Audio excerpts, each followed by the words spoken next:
Mga kapatid, basahin po natin ang Hosea chapter 8 verse 1 up to 35. At sinabi ng Panginoon kay Josue, huwag kang matakot, ni manglumo. Ipagsama mo ang buong bayan pangdigma at bumangon ka, na sumampa ka sa Hai. Tingnan mo, aking ibinigay sa iyong kamay ang hari sa Hai at ang kanyang bayan at ang kanyang syudad at ang kanyang lupain. At iyong gagawin sa Hai at sa kanyang hari ang gaya ng iyong ginawa sa Jericho at sa kanyang hari. Ang samsam lamang doon at ang mga hayop niyaon ang iyong kukunin na pinakasamsam ninyo. Lagyan mo ng mga bakay ang bayan sa likuran.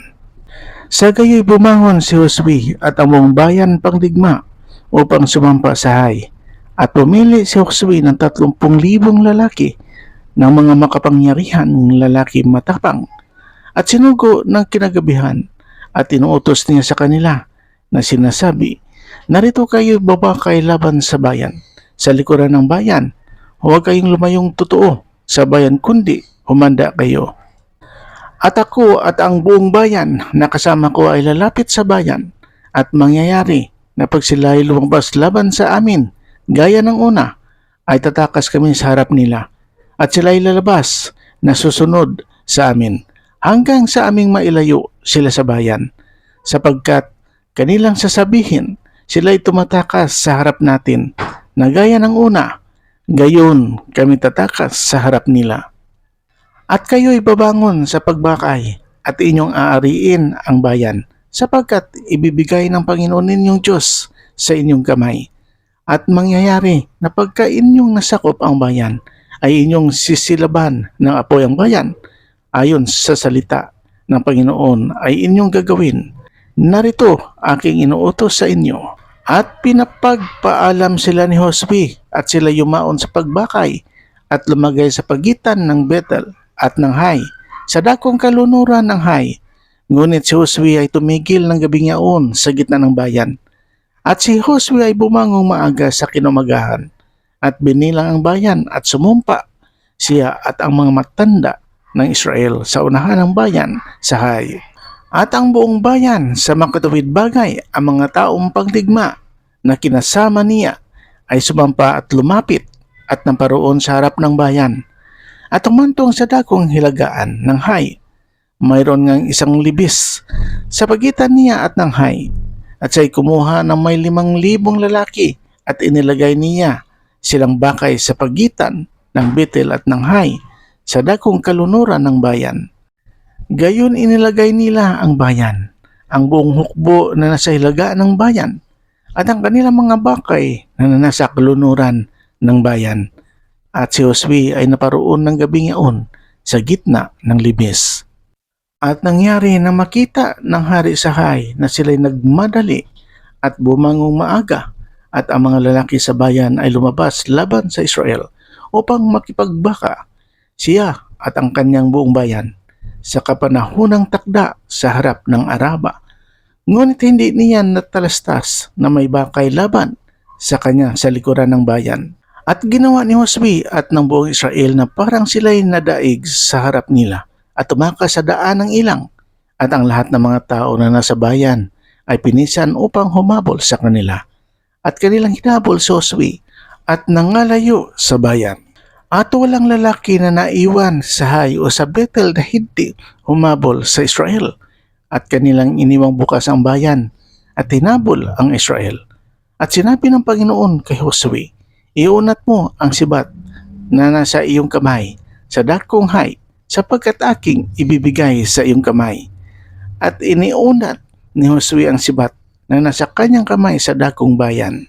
At ang bakay ay bumangong bigla sa kanilang dako, at sila'y tumakbo pagkaunat niya ng kanyang kamay at pumasok sa bayan at sinakop, at sila'y nagmadali at sinilaban ang bayan. At nang lumingon ang mga lalaki sa Hai sa likuran nila, ay kanilang nakita at narito ang usok ng bayan ay napailang lang sa langit, at wala silang kapangyarihan na makatakas sa daang ito o sa daang yaon, at ang bayan na tumakas sa ilang ay pumihit sa mga manghahabol. At nang makita ni Josue at ng buong Israel na nasakop ng bakay ang bayan at ang usok ng bayan ay napailang lang, ay nagsibalik nga uli sila at pinatay ang mga lalaki sa Hai at ang ibang lumabas sa bayan laban sa kanila, na anupat sila'y nasa gitna ng Israel, ng iba'y sa dakong ito at ang iba'y sa dakong yaon, at sinaktan nila sila, na anupat wala silang iniwan sa kanila na nalabi o nakatanan. At ang hari sa Hai ay hinuli nilang buhay at dinal nila siya kay Josue. At nangyari nang matapos ng Israel na mapatay sa parang ang lahat ng mga taga-Hai sa ilang ng kanilang pinaghabulan sa kanila at mga buwal sa pamamagitan ng talim ng tabak. Hanggang sa nalipol nila sila, ay bumalik ang buong Israel sa Hai at sinugatan ng talim ng tabak. At ang lahat na nabuwal ng araw na yaon, lalaki at gayon din ang babae, ay 12,000 lahat ng mga tao sa Hai, sapagkat hindi inuurong ni Josue ang kanyang kamay na kanyang ipinag-unat ng sibat hanggang sa kanyang nalipol na lubos ang lahat ng mga taga-Hai. Ang hayop lamang at ang samsam sa bayan na yaon ang kinuha ng Israel na pinakasamsam ayon sa salita ng Panginoon na kanyang inuutos kay Josue. Gayon sinunog ni Josue ang Hai at pinapaging isang bunton magpakailanman na isang kagibaan hanggang sa araw na ito. At ibiniti niya ang hari sa Hai sa isang punong kahoy hanggang sa kinahaponan. At sa paglubog ng araw ay inuutos ni Josue at ibinaba nila ang kanyang bakay sa punong kahoy at inihagis sa pasukan ng pintuan ng bayan at binuntunan ng malaking bunton na mga bato hanggang sa araw na ito na magagayoy ipinagtayo ni Josue ng isang dambana ang Panginoon, ang Diyos ng Israel, sa bundok ng Ibal. Gaya ng inutos ni Moises na lingkod ng Panginoon sa mga anak ni Israel. Gaya ng nakasulat sa aklat ng kautusan ni Moises na isang dambana na hindi hinitsurahang mga bato na hindi pinagbuhatan ng sinumang tao ng bakal at kanilang pinaghandugan sa Panginoon ng mga handog na susunugin at pinagkainan ng mga handog tungkol sa kapayapaan at siya'y sumulat doon sa mga bato ng isang salin ng kautusan ni Moises na kanyang sinulat sa harap ng mga anak ni Israel. At ang buong Israel at ang kanilang mga matanda at mga pinuno at ang kanilang mga hukom ay tumayo sa dakong ito ng Kaban at sa dakong yaon sa harap ng mga saserdote ng mga Levita na nagdadala ng kaban ng tipan ng Panginoon.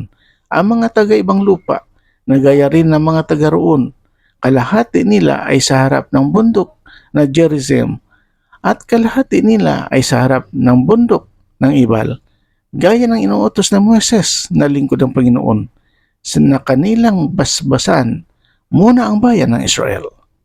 At pagkatapos ng kanyang binasa ang lahat ng mga salita ng kautusan, ang pagpapala at ang sumpa, ayon sa lahat na nakasulat sa aklat ng kautusan, walang salita sa lahat ng inuutos na Moises na hindi binasa ni Josue sa harap ng buong kapulungan ng Israel at ng mga babae at ng mga bata at ng mga taga-ibang lupa na nakikipamayan. Purihin natin ang Panginoong Diyos, makapangyarihan sa lahat. Amen.